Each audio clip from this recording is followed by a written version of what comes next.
Good evening and welcome to my channel. Tonight we'll be continuing our story of Wuthering Heights by Emily Bronte. Chapter 2. Yesterday afternoon set in misty and cold. I had half a mind to spend it by my study fire instead of wading through heath and mud to Wuthering Heights. On coming up from dinner, however, N.B., I dined between 12 and 1 o'clock, the housekeeper, a matronly lady taken as a fixture along with the house, could not, or would not, comprehend my request that I might be served at 5. On mounting the stairs with this lazy intention and stepping into the room, I saw a servant girl on her knees surrounded by brushes and coal scuttles and raising an infernal dust as she extinguished the flames with heaps of cinders. This spectacle drove me back immediately. I took my hat and after a 4 miles walk arrived at Heathcliff's garden gate just in time to escape the first feathery flakes of a snow shower.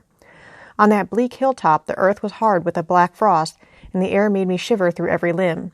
Being unable to remove the chain, I jumped over and, running up the flat causeway bordered with the straggling gooseberry bushes, knocked vainly for admittance till my knuckles tingled and the dogs howled. "Wretched inmates," I ejaculated mentally, "you deserve perpetual isolation from your species for your churlish inhospitality.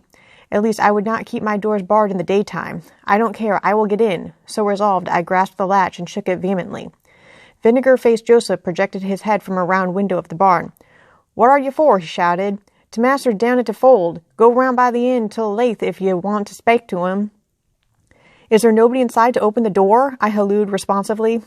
"There's no but to missus, and she'll not open it and make your flagsome dins till night." "Why, cannot you tell her whom I am, Joseph?"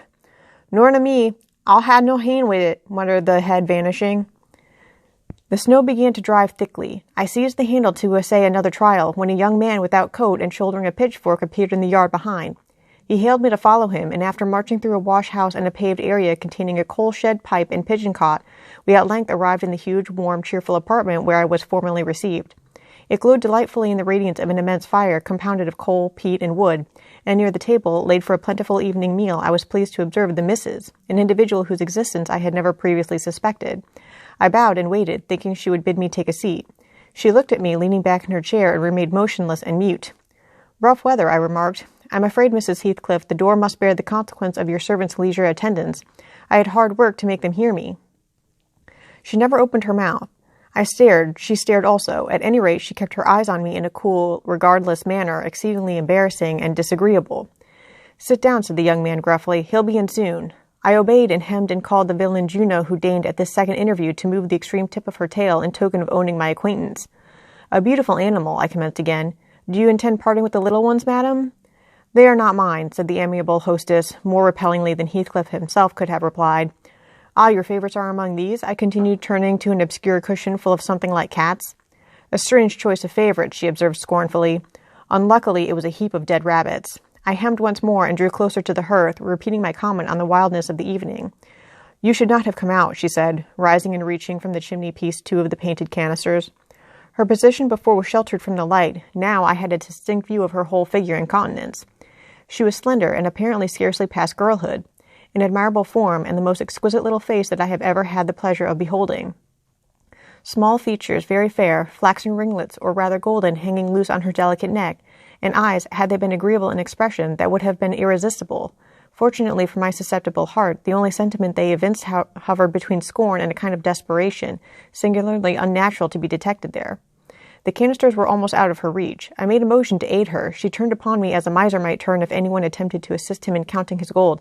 "I don't want your help," she snapped. "I can get them for myself." "I beg your pardon," I hastened to reply.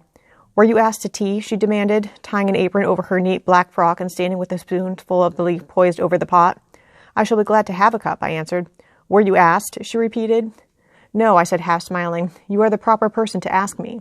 She flung the tea back, spoon and all, and resumed her chair in a pet, her forehead corrugated and her red underlip pushed out like a child's ready to cry.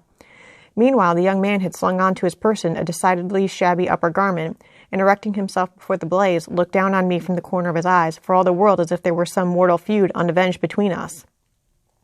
I began to doubt whether he were a servant or not. His dress and speech were both rude, entirely devoid of the superiority observable in Mr. and Mrs. Heathcliff. His thick brown curls were rough and uncultivated, his whiskers encroached bearishly over his cheeks, and his hands were embrowned like those of a common laborer. Still, his bearing was free, almost haughty, and he showed none of a domestic's assiduity in attending on the lady of the house. In the absence of clear proofs of his condition, I deemed it best to abstain from noticing his curious conduct, and 5 minutes afterwards the entrance of Heathcliff relieved me, in some measure, from my uncomfortable state. "You see, sir, I am come according to promise," I exclaimed, assuming the cheerful, "and I fear I shall be weather-bound for half an hour if you can afford me shelter during that space." "Half an hour?" he said, shaking the white flakes from his clothes. "I wonder you should select the thick of a snowstorm to ramble about in. Do you know that you run a risk of being lost in the marshes? People familiar with these moors often miss their road on such evenings, and I can tell you there is no chance of a change at present."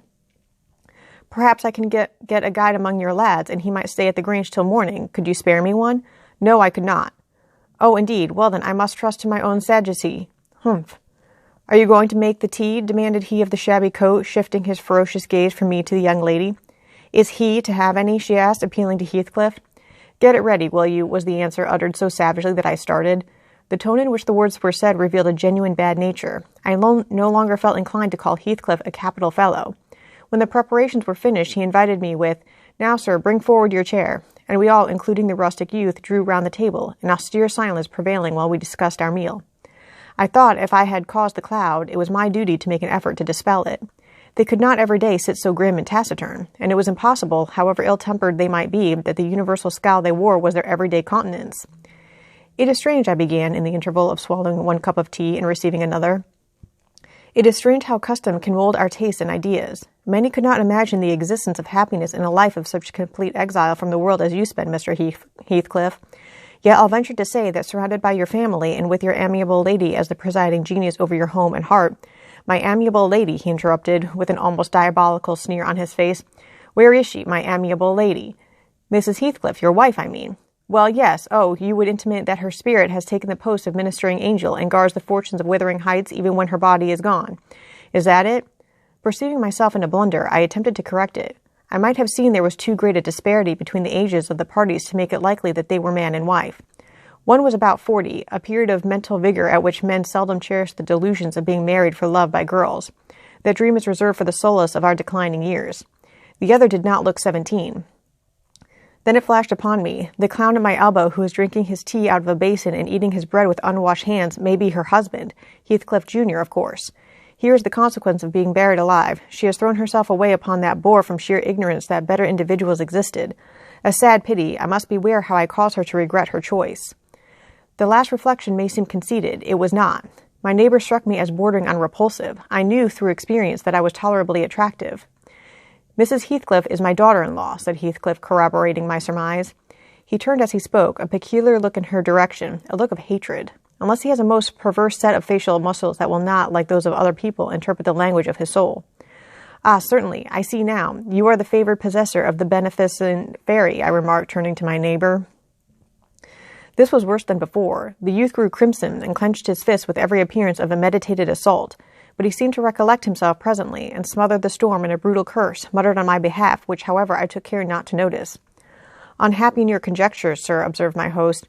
"We neither of us have the privilege of owning your good fairy. Her mate is dead. I said she was my daughter-in-law. Therefore, she must have married my son. And this young man is not my son, assuredly." Heathcliff smiled again, as if he were rather too bold a jest to attribute the paternity of that bear to him. "My name is Harton Earnshaw," growled the other, "and I'd counsel you to respect it." "I've shown no disrespect," was my reply, laughing internally at the dignity with which he announced himself. He fixed his eye on me longer than I cared to return the stare, for fear I might be tempted either to box his ears or render my hilarity audible. I began to feel unmistakably out of place in that pleasant family circle. The dismal spiritual atmosphere overcame and more than neutralized the glowing physical comforts round me, and I resolved to be cautious how I ventured under those rafters a third time. The business of eating being concluded, and no one uttering a word of sociable conversation, I approached the window to examine the weather. A sorrowful sight I saw. Dark night coming down prematurely, and sky and hills mingled in one bitter whirl of wind and suffocating snow. "I don't think it possible for me to get home now without a guide," I could not help exclaiming. "The roads will be buried already, and if they were bare I could scarcely distinguish a foot in advance." "Harton, drive those dozen sheep into the barn porch. They'll be covered if left in the fold all night, and put a plank before them," said Heathcliff. "How must I do?" I continued with rising irritation. There was no reply to my question, and on looking round I saw only Joseph bringing in a pail of porridge for the dogs, and Mrs. Heathcliff leaning over the fire, diverting herself with burning a bundle of matches which had fallen from the chimney-piece as she restored the tea canister to its place. The former, when he had deposited his burden, took a critical survey of the room, and in cracked tones grated out, "I wonder how you can fashion to stand there and idle unwhere when all on 'em's gone out. But you're a nowt, and it's no use talking. You'll never mend o'er ill ways, but go right to devil, like your mother afore you." I imagined for a moment that this piece of eloquence was addressed to me, and sufficiently enraged, stepped towards the aged rascal with an intention of kicking him out of the door. Mrs. Heathcliff, however, checked me by her answer. "You scandalous old hypocrite," she replied, "are you not afraid of being carried away bodily whenever you mention the devil's name? I warn you to refrain from provoking me, or I'll ask your abduction as a special favor. Stop, look here, Joseph," she continued, taking a long, dark book from a shelf. "I'll show you how far I've progressed in the black art. I shall soon be competent to make a clear house of it. The red cow didn't die by chance, and your rheumatism can hardly be reckoned among providential visitations." "Oh, wicked, wicked," gasped the elder. "May the Lord deliver us from evil." "No, reprobate, you are a castaway. Be off, or I'll hurt you seriously. I'll have you all modelled in wax and clay, and the first who passes the limits I fix I'll not say what he shall be done to, but you'll see. Go, I'm looking at you." The little witch put a mock malignity into her beautiful eyes, and Joseph, trembling with sincere horror, hurried out, praying and ejaculating "wicked" as he went. I thought her conduct must be prompted by a species of dreary fun, and now that we were alone, I endeavoured to interest her in my distress. "Mrs. Heathcliff," I said earnestly, "you must excuse me for troubling you. I presume because with that face I'm sure you cannot help being good-hearted. Do point out some landmarks by which I may know my way home. I have no more idea how to get there than you would have how to get to London." "Take the road you came," she answered, ensconcing herself in a chair with a candle and the long book open before her. "It is brief advice, but as sound as I can give." "Then if you hear of me being discovered dead in a bog or a pit full of snow, your conscience won't whisper that it is partly your fault?" "How so? I cannot escort you. They wouldn't let me go to the end of the garden wall." "You? I should be sorry to ask you to cross the threshold for my convenience on such a night," I cried. "I want you to tell me my way, not to show it. Or else to persuade Mr. Heathcliff to give me a guide." "Who?" "There is himself, Earnshaw, Zillah, Joseph, and I. Which would you have?"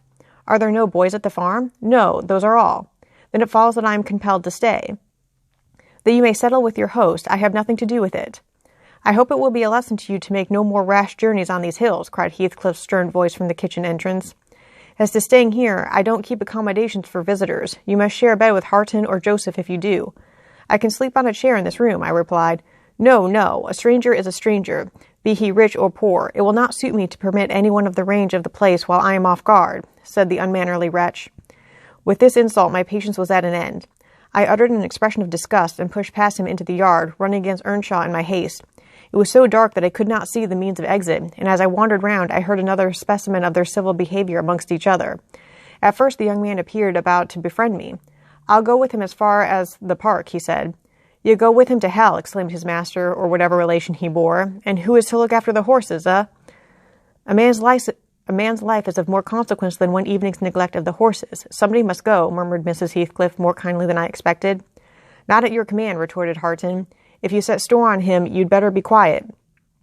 "Then I hope his ghost will haunt you, and I hope Mr. Heathcliff will never get another tenant till the Grange is a ruin," she answered sharply. "Hearken, hearken, shoes cursin' on 'em," muttered Joseph, towards whom I had been steering. He sat within earshot, milking the cows by the light of a lantern, which I seized unceremoniously, and calling out that I would send it back on the morrow, rushed to the nearest postern. "Master, master, he's stealing the lantern," shouted the ancient, pursuing my retreat. "Hey, Nasher, hey, dog, hey, wolf, hold him, hold him." On opening the little door, two hairy monsters flew at my throat, bearing me down and extinguishing the light, while a mingled guffaw from Heathcliff and Harton put the copstone on my rage and humiliation. Fortunately, the beasts seemed more bent on stretching their paws and yawning and flourishing their tails than devouring me alive. But they would suffer no resurrection, and I was forced to lie to their malignant masters pleased to deliver me. Then, hatless and trembling with wrath, I ordered the miscreants to let me out, on their peril to keep me 1 minute longer, with several incoherent threats of retaliation that in their indefinite depth of virility smacked of King Lear. The vehemence of my agitation brought on a copious bleeding at the nose, and still Heathcliff laughed, and still I scolded. I don't know what would have concluded the scene had there not been one person at hand rather more rational than myself, and more benevolent than my entertainer. This was Zillah, the stout housewife, who at length issued forth to inquire into the nature of the uproar. She thought that some of them had been laying violent hands on me, and not daring to attack her master, she turned her vocal artillery against the younger scoundrel. "Well, Mr. Earnshaw," she cried, "I wonder what you'll have again next. Are we going to murder folk on our very doorstones? I see this house will never do for me. Look at the poor lad, he's fair choking. Wisht, you mustn't go on so. Come in and I'll cure that. There now, hold you still. With these words she suddenly splashed a pint of icy water down my neck and pulled me into the kitchen. Mr. Heathcliff followed, his accidental merriment expiring quickly in his habitual moroseness. I was sick exceedingly, and dizzy, and faint, and thus compelled perforce to accept lodgings under his roof. He told Zyla to give me a glass of brandy, and then passed on to the inner room, while she condoled with me on my sorry predicament, and having obeyed his orders, whereby I was somewhat revived, ushered me to bed. Thus ends Chapter 2.